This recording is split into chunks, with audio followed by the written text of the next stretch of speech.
I know you self-evaluate. After last year, what did you see from Dan Quinn? Well, you're right. You do want to go back and take a look. You want to know what went well. What do you want to keep doing? What are some things that you want to see done differently? How would you go about it?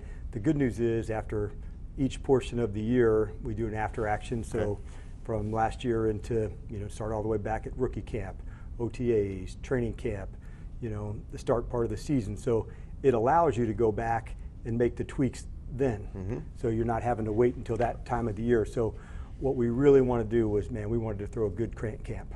And we were able to do that. So we added some more plays into our training camp. And so the volume would have been a little bit higher this year. The onboarding of the new players, that was going to be an important piece, knowing that I thought the team did a good job of nailing their connection in year one together.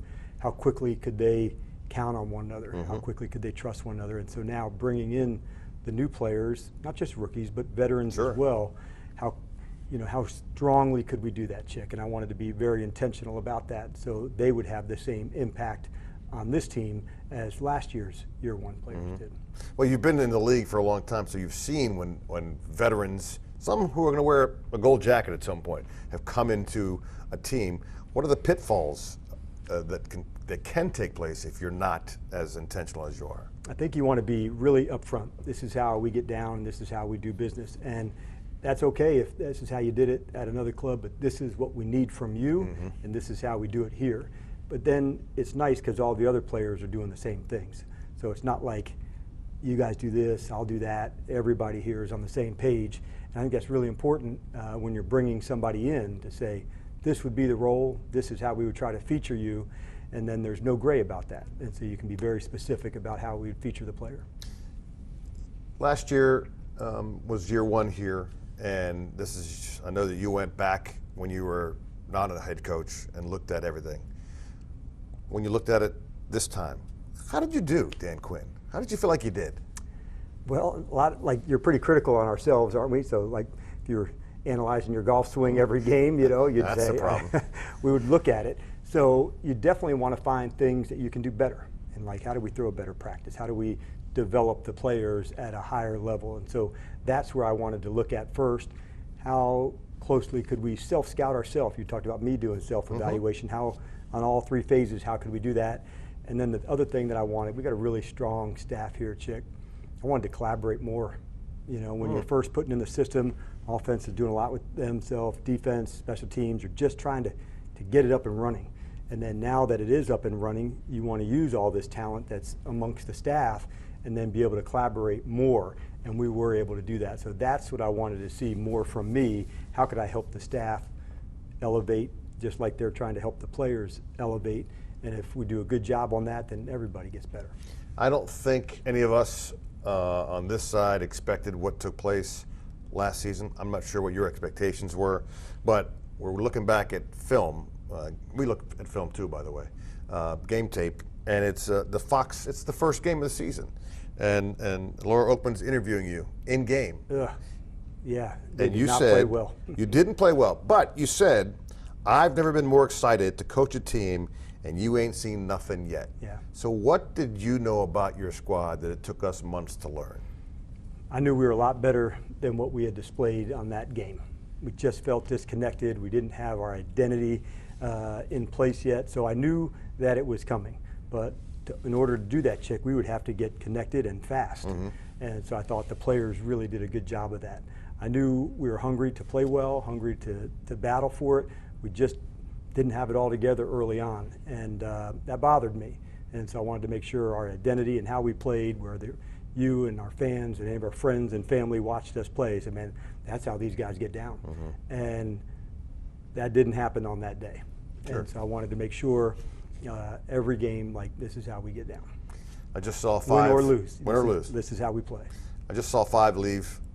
I think what he did last year was remarkable, and I don't think anybody questions that he won't be the same guy this year. Right. Everybody talks about after a season like that, sophomore slump. I don't think you have to worry about him resting on his laurels. So how has he grown in that time from the Eagles' last game to now? Yeah, and I get that. We did have a lot of fun last year, and so I don't want to also miss that like we did, but that's then, and I don't want to miss one part of the journey with this year's group. So like our feet are firmly planted here together to do that. What's cool to see about Jaden now, he's able to elevate others around him. He worked hard on his accuracy, different types of throws. You can see that come to life in the practices and soon to be in the games. But yeah, he put in an incredible amount of work to get better, and that's really, as a team, what we're always striving to do. We're relentless about getting better, and that's players, that's coaches, that's just how we want to do things. And so the minute we stop doing that, man, like you'll start going the other way. Sure. So like we are not backing off that Chick one bit. Let's talk additions. Deebo Samuel. How much more now can Cliff go deeper into that playbook and go, oh, look, I've got this at my feet now? Yeah, you definitely have different variations and things to feature him. We definitely have different things on defense to feature Von Miller. And so that's what unique players can bring to the table, because the position flexibility, change of pace, it's important. I had coached against Deebo for a lot of times, and you forget the speed, the toughness, the physicality, and he brings that and then some. He's a blast to coach. Von Miller said, I'm coming in, I'm shooting threes. I'm not passing the ball. I'm shooting threes. Yeah. I know what I'm here for. Yep. A guy that has played in this league that long and will probably have a gold jacket. He's got to assimilate to your thinking, but Yep. what have you seen from him? He's already made us better. His engagement in the defensive line room, at practice, their ability to communicate, blitzes, pass rush games, alignments, techniques. It's going to carry over onto the field, but adding him already has added value to us. There's wisdom, but there's also connection. He loves football, man, he loves it. And it shows by the way he practices and by the way he engages his teammates. So he's been another one that's been a blast to coach. All right, you can say it honestly here now. We're past the Terry McLaurin situation.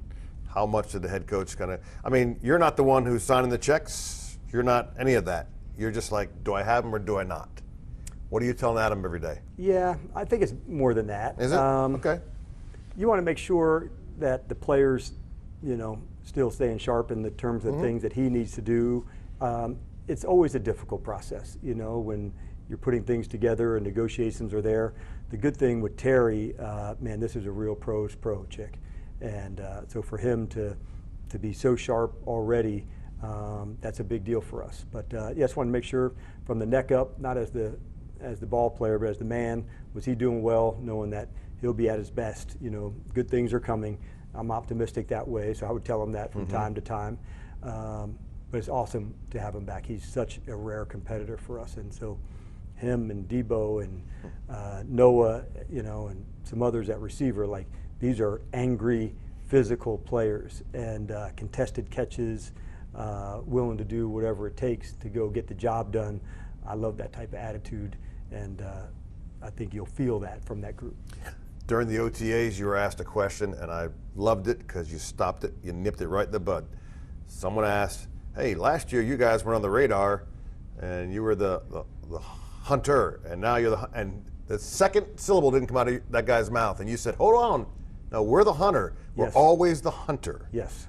That's a mindset. That is a mindset, and that's just how we're going to be. And we plan to play well, but we are also the hunter, and that's an attitude and a style that we want to play. So there's an aggressive nature that goes into that, but we really don't look too far down the road. That's not how we do business here. And in that theme of getting better, like 3 and 4 weeks down the line, or whoever else is out there, like, man, it is just into this week in this game. And so for us to have, an NFC East opponent right off the bat, like, let's get down. 2 cool stories for me. One is Bill Krosky-Merritt, who Cliff said he impressed us because we found out that he was doing scout team work when he could have done something else. That's right. And here he is now on your NFL roster. Yep. Earned it? He earned it. What do you see when you see him? Yeah, we knew this was a competitive team to come and make, and certainly at some positions, running back being one of them. So for that to take place, with this group, he was going to have to really, separate some things skill-wise, attitude, what he can be, and sometimes as a young player, you have to provide the vision of what he can be. and he had an unusual college experience. So for us, it's sharing what that vision can be. And I love that he's hungry. I love that he's going to grow and keep getting better as it goes. But yeah, having something to prove is a good thing, and he's certainly that. And the other guy for me is Jeremy Reeves, who has been known as a special team guru. Well, we saw it in preseason, and we see the way you guys are using him. And he told me, look, this is year 8, but I did come in this league as a defender. Yep. And there are areas where he has really shined. That's a cool story from a guy who could have been relegated to just being a special team guy, but you're going to be able to use him in different ways. We will, and it really speaks to the competitor. He is an elite competitor. This is a full grown-ass dog. Like, there is no flinch in him. And the fact that he's a whole year removed from ACL surgery, I think, Chick, from the speed side, that's what jumped out to us this spring. That's what jumped out to us in training camp. He's seeing his reads quickly, and he's able to really, really, hit the gas. Opening day at home. Yes. There are only 32 of you in the world, head coaches in the National Football League. You represent your organization and your team. Your team represents you. What is it that you want that fan base to see and want them to know when you guys strut out that first day? Well, man, we're excited. This will be the first regular season game there since I think maybe Atlanta from towards the end of last season. And I felt a connection in that game from our fan base that we hadn't felt in any of the, well, not any of the, at the highest level from last season. And so to be able to represent for the city and knowing, like, man, we are absolutely, going to lay it down for them to make sure that they're proud of our play style, our attitude, who we are as ball players and as men. And so that's the type of attitude I want them taking home with them and talking around the water cooler and at schools and work and church and everywhere else that they can talk Commander football. But we need to make that happen.